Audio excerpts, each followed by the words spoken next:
If you are below 30 years, this video may or may not be for you. But if you are 30 years and above, this video is specifically meant for you. And why do I say this? I get this question particularly, like, what does it feel like? Hey, I'm 30 years old. Hey, I'm 35 years old. Hey, I'm approaching 40. Hey, I'm 45. Like, is there still hope for me to get into tech? Emphasis in tech. And we all know why people ask these questions, because when they get to certain ages, they begin to doubt themselves whether it is still possible to get into this field that they've been wanting to get into. Or probably they've had time in different careers, and then over time, people change their ambitions, people decide to switch up careers to do something else. And while that is the case, many people find themselves doubting at certain ages, am I still able to do this? Or is this still something that I can do? What is the possibility that I'm going to be able to get into this field and make a meaning out of it? Well, your doubt is actually not out of line, because majority of people have this same doubt. I myself, when I started getting into tech, well, I was not 30 then, but I was approaching 30, but still those questions were ringing in my head. But this is one thing that stands out, at least for the people that I've had to talk to and people that I've had to like discuss this thing with. One major thing that you have to understand about tech is that tech has no age limit. It's not like other professions. This is one of the things that I love about tech. Listen carefully. This is one of the things that I love about tech. It's one field or one area where there is no age restrictions. It's all about your skills, right? It's all about what you bring to the table. If you're able to make things happen, if you're able to like spin up code and bring solutions to problems, existing problems, I mean, like, you will be the most sought after. Because in tech, it is not just about age. Well, it is okay to start very early in these things, but then there is no age limit or age barrier that you have to, once you get to this certain age limit, then everything shuts. There is no door for you again for you to enter.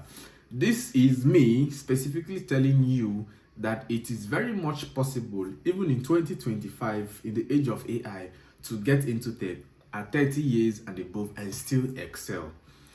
Okay, one thing to look into this is, while the market may be very down right now and very skeptical because there are lots of layoffs and there are not so many companies hiring people getting into tech at the moment, but still, that does not take away the fact that you can still do other things in tech and still stand out. And talking about how to make the most out of your journey while transitioning into tech, and also how to find the best area of tech that you have to get into. Because right now, many people, when we mention tech, many people do not understand that several things comprises of tech. Tech is not just software development. We also have like the cloud and data engineers. We also have like the cybersecurity persons, and we also have like data analysts, IT, and just all of these things make up the tech field, right? This is where it now borders on you to like know which area that you would love to get into, and some place that is going to be very easy for you to like adapt to. What is the purpose? What is the sense of purpose? Like, what is the main reason why you are switching to tech? Because I personally, when I was getting into tech, I got into tech because I'm a creative person. And so this is something that I love doing. And I know that with tech, I'll be able to like do things, write codes, and make things come alive, right? These things that you just have in your head, you can actually think them out and then they happen. There are some people who are very good with processes. So this is my major motivation and why I got into software development with respect to front end, because front end is all about the visual, not just all about the visuals, but like it's much more associated with what people see. Do you get? It's much more associated with what people see, how they feel, how they interact with the web applications and everything. So this is where I fit in, and this is where it feels very comfortable for me. It might be very different for every other person. There are people who like back end is their thing, right? The functionality and how everything functions under the hood and how they make things happen. This is for them. So it's all about, what do you want in tech? Which area specifically would you love to get to? Forget about the age and everything for now. It's all about what stack or what tech are you getting into.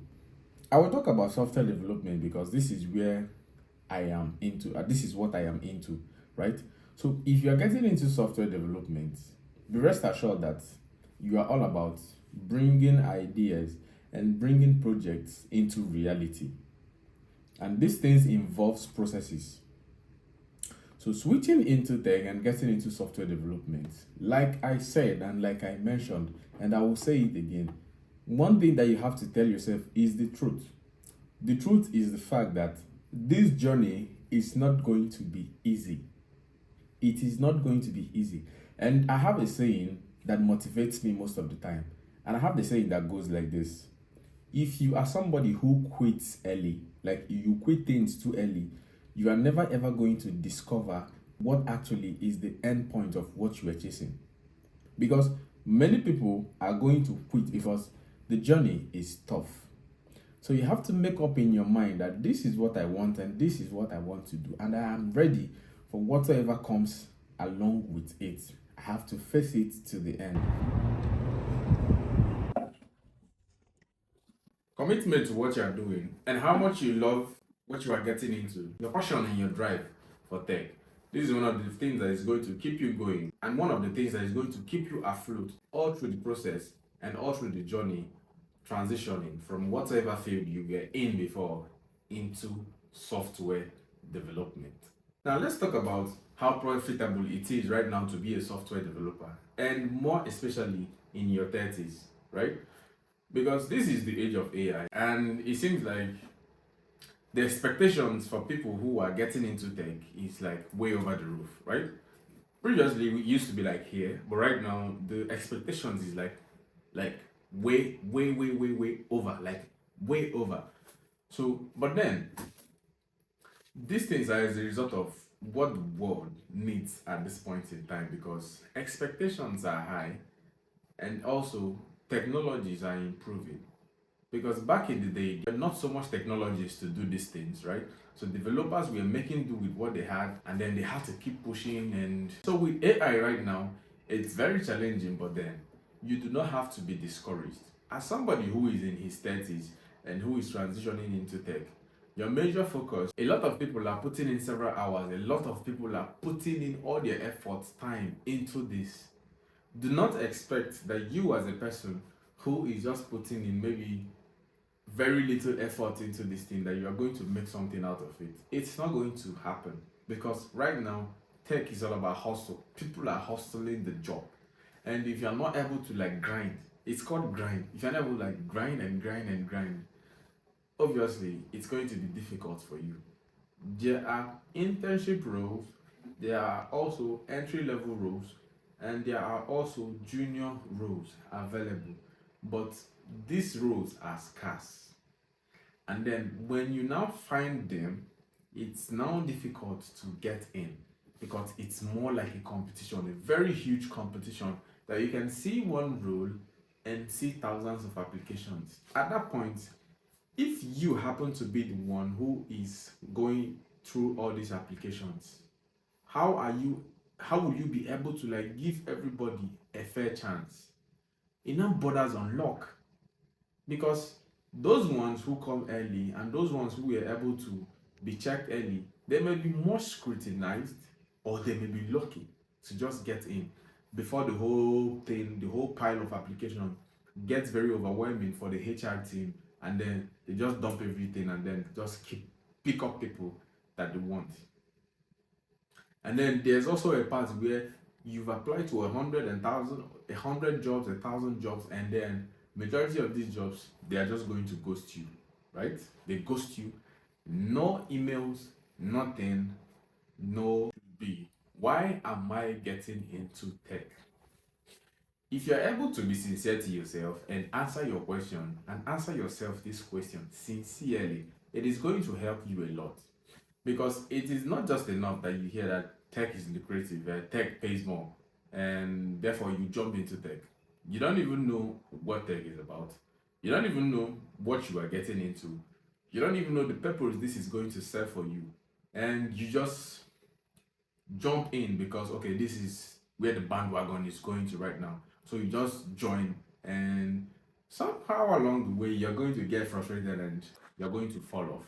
But this is me to you that if you know the reason why you are getting into tech, probably because you've always wanted to build stuff on your own, like myself, and also because you are a technical person and you know that this is something that you can do, even though you know it's very challenging, but you know that this is where you call home, then obviously tech is for you because you have your mind prepared enough that this is what you're getting into.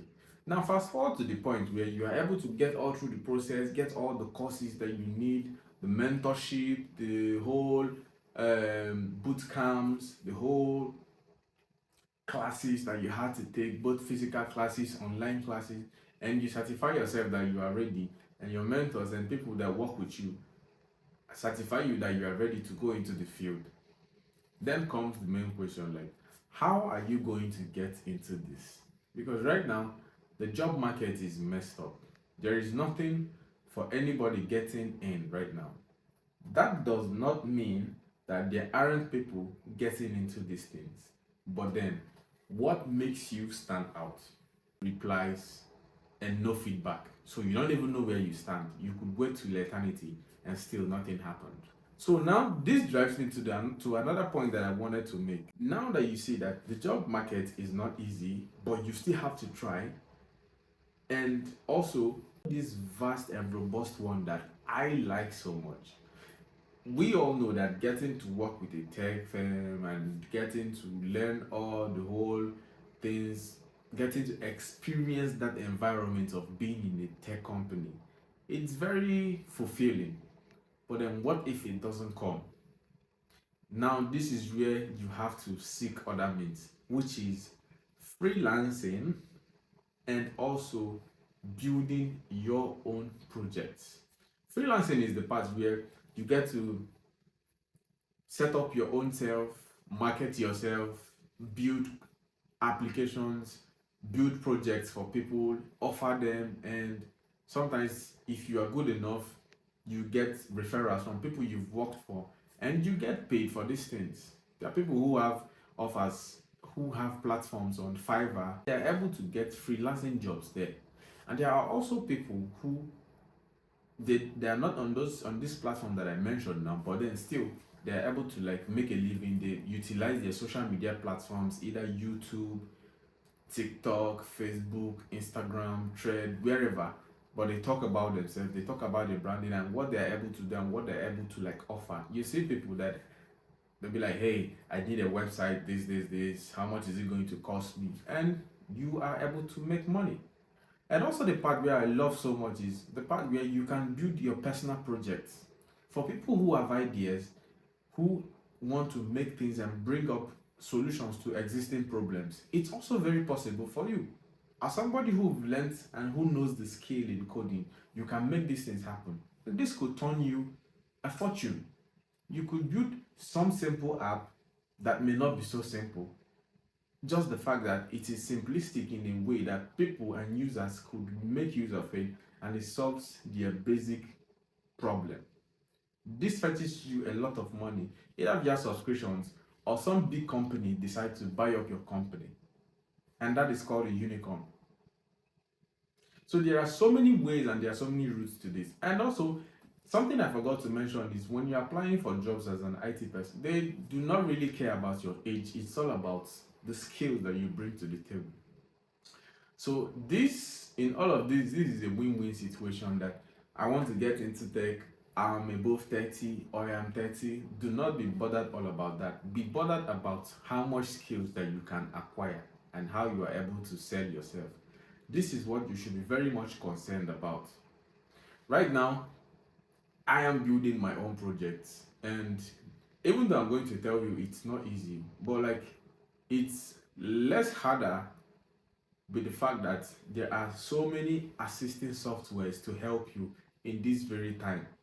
So it is no longer that difficult the way it used to be, and this is also one of the reasons why there are lesser jobs in the market, right?